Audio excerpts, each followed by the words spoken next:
Hello and welcome back. Today we are focusing on two fundamental aspects of Windows environments. Those aspects are NTFS and share permissions. We will explore what these permissions are, how to manage them, and by the end of this video I will explain why these permissions are critically important to Windows privilege escalation. So without further ado, let's get to it. Windows permissions are a crucial part of Windows security architecture, designed to control access to resources such as files, folders, and printers on a network or on individual PCs. These permissions are based primarily on access control lists, aka ACLs, which specify which users or system processes can access certain resources and what actions they can perform with those resources. Now we have two main types of permissions in Windows. So we have NTFS permissions and share permissions. But let's first talk about NTFS permissions. So, NTFS permissions, also known as New Technology File System permissions, determine the level of access that users and groups have to files and folders. These permissions can be set to allow or deny different types of access by different users or groups. The primary types of permissions that can be set on files and folders within NTFS are full control. Users can read, write, execute, change permissions, and take ownership of the file or folder. We have the modify permission, and this permission allows users to read, write, execute, and delete the file or folder. We have the read and execute permission, and this permission allows users to run executable files and view file contents and attributes. We have also the read permission that lets users view file contents and attributes but cannot change the file in any way. And we have the write permission. This permission lets users add files to directories or write to a file but cannot delete files, okay? Now, to assign NTFS permissions, you can right-click on a file or folder, select Properties, go to the Security tab, and click Edit to change permissions, or Advanced for special permissions, or Advanced settings. If you are asking yourselves what's the difference between basic permissions and advanced permissions, is that basic permissions are broader and more general. They are designed to be easier to manage and apply, making them suitable for most standard security situations. Advanced permissions allow for more specific control over what actions can be taken, making them ideal for complex security environments where different users or groups might need highly customized access levels. I will click on Edit, and here you can add or remove users and groups and specify the appropriate permissions using checkboxes or through a more detailed interface, but that it's in the case that you click on Advanced, okay? So I click Edit, and I will add a new user just for you to see how I do. So I click Add. So I want to find users from the location 𝑭𝒐𝒏𝒈 and then the name of the user. In my case, the user is called Tester 101. Okay, check name. Our Windows found my user. Then I click OK, and then I click Apply, and then OK. And like this, I added my Tester 101 user. Now, there is something that we need to talk about because it's very important to know, and that is the permissions inheritance. So, what is permission inheritance? Imagine you have a folder on your computer called example, like me. Now, when you set up permissions for this example folder, you are essentially deciding who can access this folder and what they can do with it, like reading files, modifying them, or even deleting them. Windows permission inheritance ensures that any new files or subfolders you create inside the example folder will automatically have the same permissions as the parent folder. So, if you create any file or a subfolder inside of the example folder, those files or folders will have the same permissions as the example folder, because the example folder is the parent folder. Now, this is helpful because it saves you a lot of time and effort. Without inheritance, you'd have to manually set permissions for each new file or folder you create, which can be tedious and prone to errors, especially in a busy work environment. Now, let's say you create a file called example.txt inside the example folder. By default, example.txt inherits all the permissions from the example folder.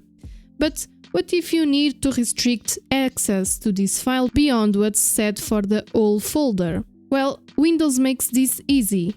You can modify the file's permission directly, tailoring access without affecting the parent folder's settings. This flexibility means you can have general rules for most of your content, with specific exceptions as needed. But remember, if you ever need a folder or a file to stop inheriting permissions, that's possible too. You can disable inheritance and set up independent permissions.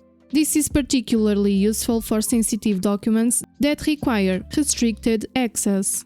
So, as you can see, understanding and using permissions inheritance effectively can streamline how you manage security on your Windows system, making it both simpler and more robust.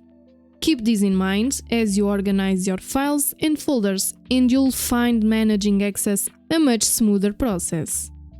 Now, let me just tell you that if you want to disable inheritance, you can go to Advanced and click Disable Inheritance, okay? It's that simple. Well, that's it for NTFS permissions. Now let's talk about the share permissions. Well, shared permissions are applied to a folder and all the files within it that is shared over a network. These permissions control what actions different users can perform on the folder and its contents when they access it over the network. So, to access these share permissions, you do the same that you did for the NTFS permissions, but instead of clicking on the Security tab, you click on Sharing tab. Then you click on Advanced Sharing. You check the box that says Share this folder, and you can also change the share name if you want. The share name is the name that network users will see. Click on the Permissions button to set the share permissions for the folder, so you click here. You can modify the permissions by selecting Everyone, so selecting this here, or adding a new user or group by clicking Add. So you click Add if you want to add a new user. For instance, let me add my user tester101. Check name, as you can see, my Windows could find my tester101 user. You click OK. Then you click Apply. As you can see, my user is now here. And now you click once again OK. Now you click OK in the Advanced Sharing, so this is the Advanced Sharing, and click Close on the Folder Properties window. And that's it for NTFS and share permissions.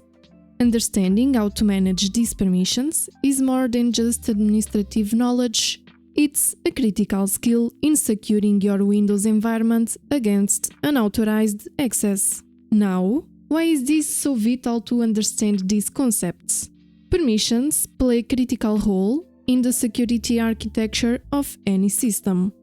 They determine who can access what and what actions they can perform with those resources. Misconfigurations in these permissions can lead to security vulnerabilities, making it easier to attackers to escalate their privileges. Take for example the scenario where permissions are not set correctly on network shared folders or even local files. This kind of oversight can allow unauthorized users to execute files with malicious intent or manipulate files in a way that can compromise the entire system. Moreover, the concept of permission inheritance can be a double-edged sword. While it simplifies permission management across multiple files and folders, it can also propagate misconfigurations broadly, amplifying the potential for security breaches. An attacker could place a malicious script in a directory with inherited permissions, and this script would execute with the same permissions as the parent folder, leading to system compromise. Now, I will make a video where we will learn more about Windows privilege escalation, and we will explore some hypothetical but realistic scenarios, and one of those scenarios involves insecure permissions on service executable. This scenario will show how improperly configured file permissions can be exploited by attackers to elevate their privileges within a system. We will go through practical demonstrations to better understand how these vulnerabilities can be identified and mitigated. So, that's all for today's session on Windows permissions and privilege escalation. I hope this discussion sheds some light on the importance of managing these settings correctly to keep your systems secure. Remember, while today's video focuses on understanding these vulnerabilities, ensuring you have robust defenses requires ongoing vigilance and learning. Don't forget, I will soon release a video where we will explore Windows privilege escalation with practical examples, including the risks of insecure permissions on service executables. Until next time, stay curious, stay safe, and make sure that your Windows permissions are correctly set. Bye bye!